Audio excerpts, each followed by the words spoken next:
श्री गणेशाय नमः। वक्रतुंड महाकाय सूर्यकोटि समप्रभ निर्विघ्नं कुरु मे देवं सर्वकार्येषु सर्वदा। अब हम गणेश जी का नाम लेकर शिव पुराण प्रारंभ करते हैं। ओम नमः शिवाय, ओम नमः शिवाय, ओम नमः शिवाय।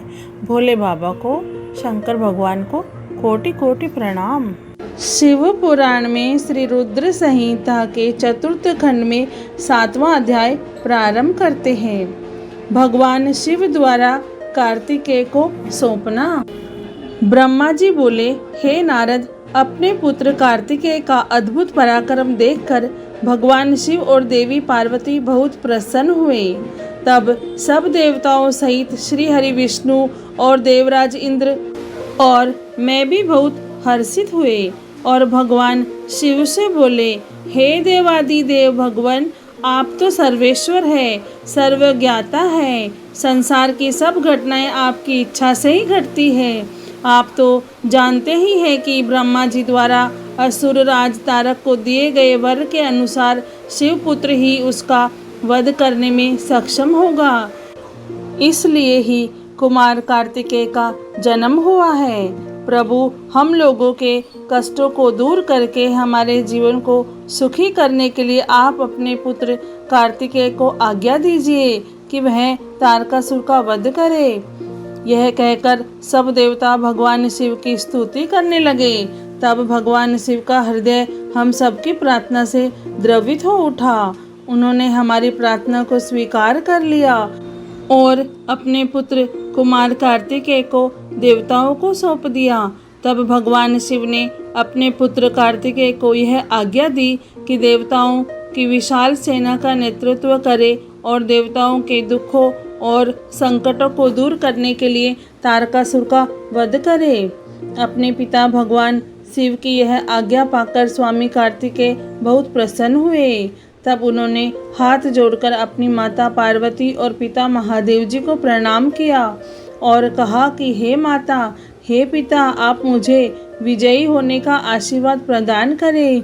यह सुनकर भगवान शिव मुस्कुराए और बोले, कुमार, निश्चय ही तुम अपने इस प्रथम युद्ध में अपने घोर शत्रु तारकासुर का वध करके विजयी होंगे।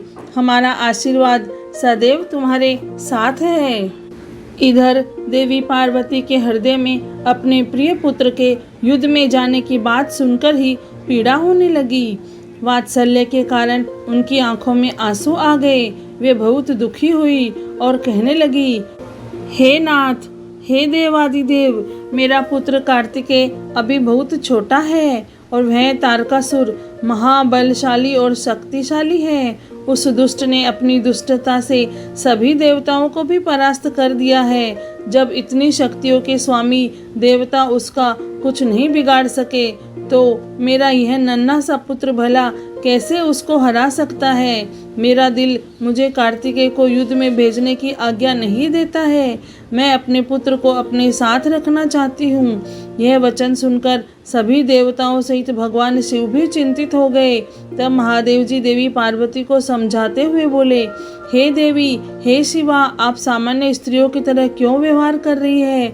यह मेरा और आपका पुत्र होने के कारण महाशक्तिशाली और वीर योद्धा है। देवताओं ने इसे अपनी अभिष्ट शक्तियां प्रदान की है। कार्तिकेय जी की जीत निश्चित है। कार्तिकेय का उत्पन्न होना तारकासुर के वध का प्रतीक है। आप व्यर्थ में ही चिंतित हो रही हैं। अपने पुत्र को खुशी खुशी तारक के वध के लिए भेजे। भगवान शिव के ऐसे वचन सुनकर देवी पार्वती को बहुत संतोष हुआ और उन्होंने कार्तिकेय को युद्ध में जाने की आज्ञा दे दी। तब सब देवताओं का भय दूर हुआ और उनमें प्रसन्नता की लहर दौड़ गई। शिव पुराण में श्री रुद्र संहिता के चतुर्थ खंड में 7वां अध्याय पूर्ण हुआ। ओम नमः शिवाय, ओम नमः शिवाय, ओम नमः शिवाय। हे भोलेनाथ, हे शिव शंभु, हे माता पार्वती, आपको कोटि कोटि प्रणाम और कोटि कोटि धन्यवाद। जय भोलेनाथ।